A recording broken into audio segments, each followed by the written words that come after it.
হৃদয়ে বাঞ্ছারামপুর।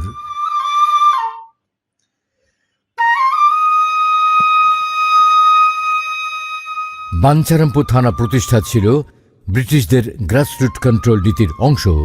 1857 সালের সিপাহী বিদ্রোহের পর ব্রিটিশরা বুঝতে পারে যে স্থানীয় পর্যায়ে শক্তিশালী প্রশাসনিক নিয়ন্ত্রণ ছাড়া শাসন টেকসই নয়। 1904 সালে বাঞ্ছারামপুর থানা গঠন এই ধারাবাহিকতারই অংশ। 1983 সালে বর্তমান প্রশাসনিক কাঠামো অনুযায়ী বাঞ্ছারামপুর উপজেলা গঠিত হয়। বাঞ্ছারামপুরে মুক্তিযুদ্ধের সময় বেশ কিছু রক্তক্ষয়ী যুদ্ধ হয়েছে, যা এই অঞ্চলের মুক্তিতে বড় ভূমিকা রেখেছে। বাঞ্ছারামপুরের ইতিহাসে অন্যতম সবচেয়ে রক্তাক্ত যুদ্ধ তিলকান্দিতে হয়েছিল। 21শে ডিসেম্বর উজানচর ও পার্শ্ববর্তী ঘাগুটিয়া এলাকায় পাকিস্তানি হানাদার বাহিনীর সাথে মুক্তিযোদ্ধাদের এক রক্তক্ষয়ী সংঘর্ষ ঘটে। পাহাড়িয়া কান্দিতে যুদ্ধের সময় মুক্তিযোদ্ধারা সক্রিয় ছিল। এই বীর সন্তানদের ত্যাগ ও সাহসিকতার কারণেই আজ আমরা স্বাধীন বাংলাদেশ পেয়েছি।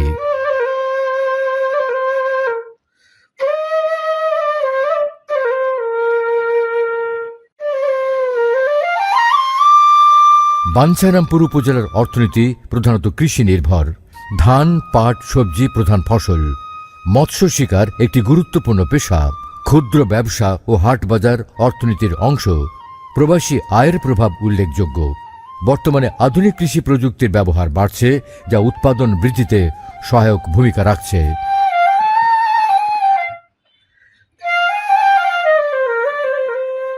বাংলাদেশের রাজধানী ঢাকা থেকে ব্রাহ্মণবাড়িয়া জেলার বাঞ্ছারামপুর উপজেলার ভৌগোলিক দূরত্ব প্রায় 50 থেকে 60 কিলোমিটার হলেও বাস্তবে এই পথ পাড়ি দিতে সময় লাগে 2 থেকে 3 ঘন্টা, কখনো তারও বেশি সময় চলে যায়।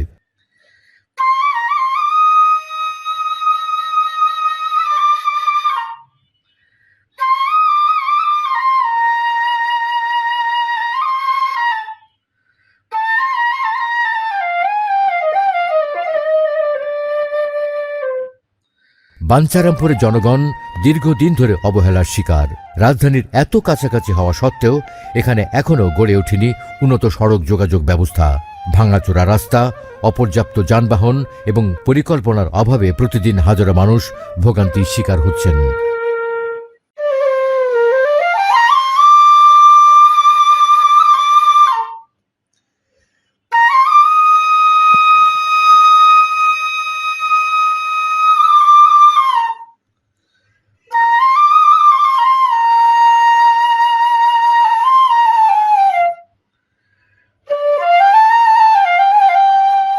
বাঞ্ছারামপুরের জনগণের জোরালোভাবে দাবি দ্রুত মানসম্মত সড়ক উন্নয়ন ও সংস্কার করা হোক, সরাসরি ও আধুনিক পরিবহন ব্যবস্থা চালু করা হোক, ঢাকা বাঞ্ছারামপুর যোগাযোগকে অগ্রাধিকার ভিত্তিতে মেঘনা তৃতীয় সেতু নির্মাণের মধ্যে দিয়ে বাঞ্ছারামপুরকে শিল্প নগর হিসেবে গড়ে তোলা হোক।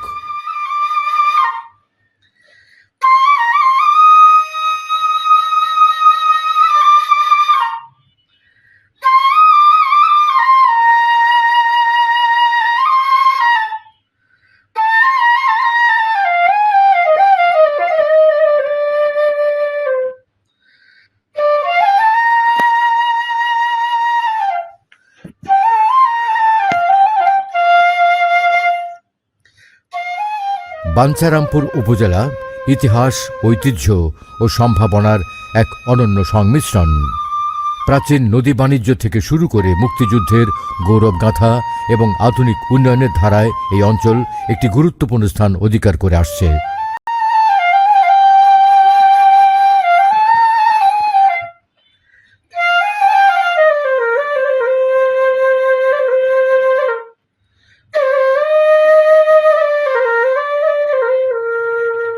ব্রাহ্মণবাড়িয়ার বাঞ্ছারামপুর উপজেলা মুক্তিযুদ্ধের ইতিহাসে অত্যন্ত গুরুত্বপূর্ণ একটি অঞ্চল।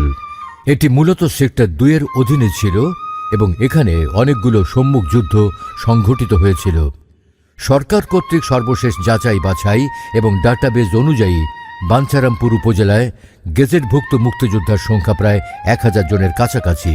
তবে এই সংখ্যাটি সময় সময়ে সরকারি গেজেট সংশোধন ও নতুন তালিকাভুক্তির কারণে সামান্য পরিবর্তিত হয়েছে।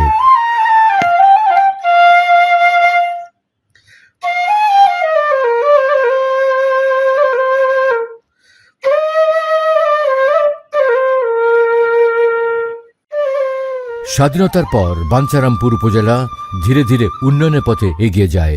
প্রশাসনিক পুনর্গঠন, শিক্ষা বিস্তার এবং অবকাঠামোগত উন্নয়নের মাধ্যমে এটি একটি আধুনিক উপজেলায় পরিণত হয়।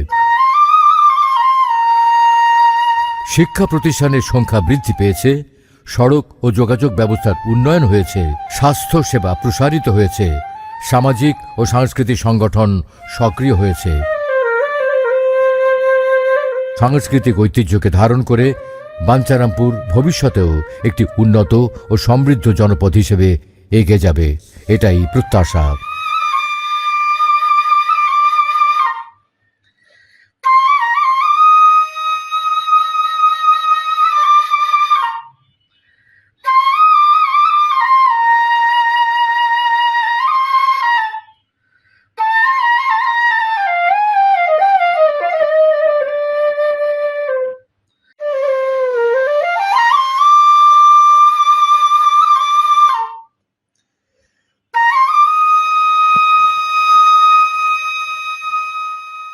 বাঞ্ছারামপুর একটি সংস্কৃতি মনস্ক অঞ্চল হিসেবে পরিচিত।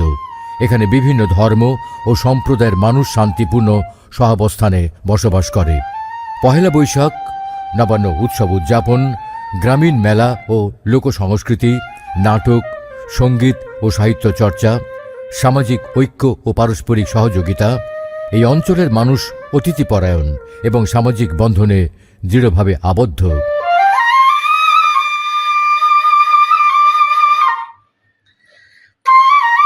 24শে জুলাই গণ অভ্যুত্থান বাংলাদেশের ইতিহাসে এক গুরুত্বপূর্ণ মোড়, যেখানে বৈষম্য ও অন্যায়ের বিরুদ্ধে ছাত্র জনতার ঐক্যবদ্ধ আন্দোলন স্বৈরাচারের পতন ঘটায়। এই আন্দোলনে ব্রাহ্মণবাড়িয়া জেলার পাশাপাশি বাঞ্ছারামপুর উপজেলার ভূমিকা ছিল গৌরবোজ্জ্বল। সরকারি তালিকায় বাঞ্ছারামপুরের 4 জন বীর শহীদ তুহিন আহমেদ, ইমরান, ইসমাইল সরকার ও আশিকুর রহমান জাতির এই সংগ্রামে আত্মোৎসর্গ করেন। আরও অনেকে আহত হন। তাদের ত্যাগ নতুন বাংলাদেশ গড়ার প্রেরণা হয়ে থাকবে।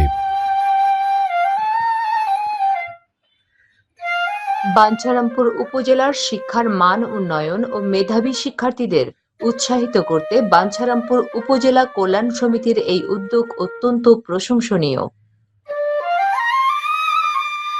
আমি নিজে বাঞ্ছারামপুরের সন্তান এবং বাঞ্ছারামপুর উপজেলা কল্যাণ সমিতি বাংলাদেশের এই উপজেলা কল্যাণ সমিতিগুলোর মধ্যে প্রাচীনতম একটা প্রতিষ্ঠান এবং আমি জেনে অত্যন্ত আনন্দিত হয়েছি যে এই বাঞ্ছারামপুর উপজেলা কল্যাণ সমিতি উচ্চশিক্ষা বৃত্তি এবং গুণীজন সম্মাননা দেওয়ার উদ্যোগ গ্রহণ করেছে এবং আমি এই উদ্যোগকে স্বাগত জানাই। আমাদের এই উপজেলা নানা কারণেই আমার মনে হয় যে বিশিষ্ট। বাংলাদেশের সব উপজেলার মধ্যে বাঞ্ছারামপুরের মাটি থেকে উঠে আসা বহু গুণীজন বাংলাদেশের বিভিন্ন ক্ষেত্রে অবদান রেখে চলেছে, আগেও অবদান রেখেছে, এখনো রাখছে, ভবিষ্যতেও রাখবে, আমি সেই বিশ্বাস রাখছি।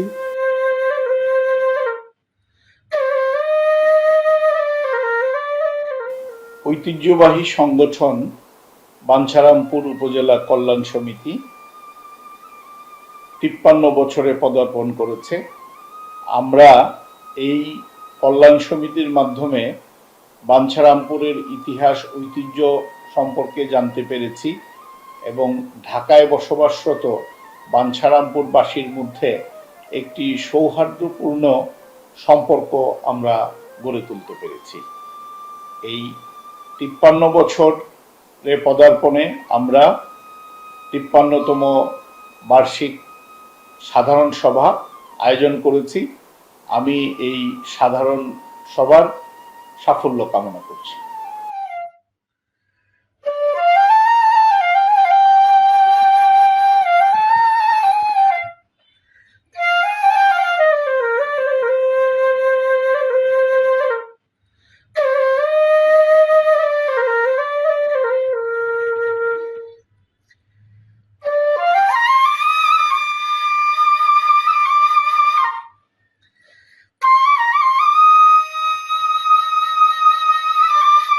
তিপ্পান্ন বছরের পুরনো একটা থানা সমিতি বা কল্যাণ সমিতির অবয়ব কি হতে পারে সেটা বাঞ্ছারামপুরবাসী ছাড়া আর বোধহয় বাংলাদেশের অন্যান্য থানা বা জেলা জানে না। আপনাদের সবার অবগতির জন্য জানাচ্ছি, বাংলাদেশের প্রাচীনতম যদি বলি ভুল হবে না, আমাদের 53 বছরের ইতিহাসের গড়া এই সমিতি বিগত দিনগুলিতে সভাপতি, সেক্রেটারি এবং সকল সদস্য মিলে উত্তরোত্তর অনেক দূর এগিয়ে এনেছে। এই সমিতির প্রধান কাজ হলো বাঞ্ছারামপুরবাসী অনগ্রসর জনসাধারণ যারা আছে তাদের কল্যাণে সামান্যতম হলেও অবদান রাখা। সেই একই ধারাবাহিকতায় আমাদের বর্তমান কমিটি চেষ্টা করছি যেন বিভিন্ন জায়গায় এই কল্যাণ সমিতির মাধ্যমে বাঞ্ছারামপুরকে একটু একটু করে আরও সামনের দিকে নেওয়া যায়। যদি আমরা গত 1 বছরের কার্যক্রমকে কিছুটা তুলে ধরতে চাই, সাধারণ ছাত্রছাত্রীদের মধ্যে প্রায় 900 ছেলে মেয়েকে আমরা গত বছর বৃত্তি দিয়েছি, যারা এসএসসি লেভেলের নিচে 7, 8, 9, 10 প্রায় 900 ছেলে মেয়েকে আমরা বৃত্তি দিয়েছি মেধা তালিকায়। তাছাড়া প্রতিটি উপজেলার প্রতিটি কর্নারে, যেটা খুবই অনগ্রসর জায়গা, ওই এলাকায় আমরা মেডিকেল ক্যাম্প করার চেষ্টা করেছি। বেশ কয়েকটি মেডিকেল ক্যাম্প করেছি এবং খুব সফলভাবে করেছি। আমরা দেখেছি এক একটা ক্যাম্পের সময় প্রায় 1200 থেকে 1500 রোগীকে আমরা বিনামূল্যে চিকিৎসা প্রদান করেছি। এ ধরনের ক্যাম্প আমরা বেশ কয়েকটা করেছি। তাছাড়া বিভিন্ন খেলাধুলায় যুবকদেরকে আগ্রহ করা, মাদকের বিরুদ্ধে প্রচারণা করা, এই ধরনের বেশ কয়েকটি কার্যক্রম চালিয়েছি। উল্লেখ করার মতো যদি বলেন যে ক্রিকেট খেলা, ফুটবল খেলা, এমনকি একেবারে ছোট পর্যায়ে প্রাইমারি পর্যায়ে শিশুদেরকে নিয়েও আমরা কিছু কাজ করেছি এই সমিতি। আপনারা জানলে খুশি হবেন, গত বছর বাঞ্ছারামপুরের একটা স্কুল সারা দেশে রানার আপ হওয়ার গৌরব অর্জন করেছে ফুটবলে, এখন তো এটা মেয়েরা। এই ব্যাপারে আমরা ঢাকা স্টেডিয়ামে কর্তৃপক্ষের কাছ থেকে আমরা পুরস্কার নিয়েছি, বাঞ্ছারামপুর হয়ে আমি নিয়েছি। এটা আমার জন্য একটা বিরল সম্মানের ব্যাপার। আমরা সামনের দিনগুলিতে চাই মাদক বিরোধী যত কার্যক্রম আছে এই কার্যক্রমে এই সমিতি অংশগ্রহণ করবে।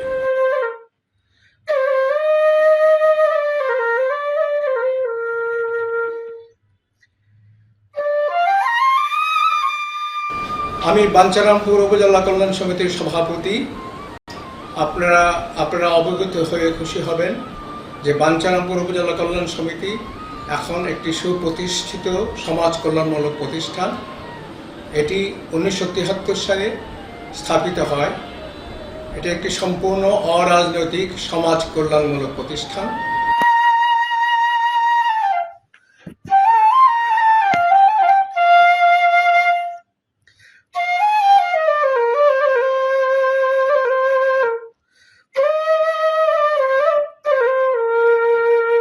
আসসালামু আলাইকুম, আমি মোহাম্মদ পারভেজ, পড়াশোনা করছি ঢাকা বিশ্ববিদ্যালয়ের ফার্সি ভাষা ও সাহিত্য বিভাগে। বাঞ্ছারামপুর উপজেলা কল্যাণ সমিতি থেকে আমাকে শিক্ষাবৃত্তির জন্য মনোনীত করায় আমি আন্তরিক কৃতজ্ঞতা প্রকাশ করছি। এই শিক্ষাবৃত্তি আমার শিক্ষা জীবনে গুরুত্বপূর্ণ সহায়তা প্রদান করবে। এর মাধ্যমে আমি আমার শিক্ষা সংক্রান্ত ব্যয় নির্বাহ করতে পারবো এবং পড়াশোনায় অধিক মনোযোগী হতে উৎসাহিত হব। আমি বিশ্বাস করি এ ধরনের মহৎ উদ্যোগ শিক্ষার্থীদের এগিয়ে যেতে সাহায্য করবে এবং তাদের ভবিষ্যৎ গঠনে ইতিবাচক প্রভাব ফেলবে। পরিশেষে সমিতির এই মহৎ উদ্যোগকে ধন্যবাদ জানাই এবং তাদের ভবিষ্যৎ কার্যক্রমের সফলতা কামনা করি।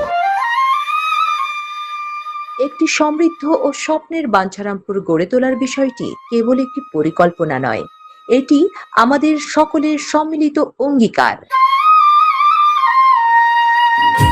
মানুষের কল্যাণে একসাথে চলি আমরা আলো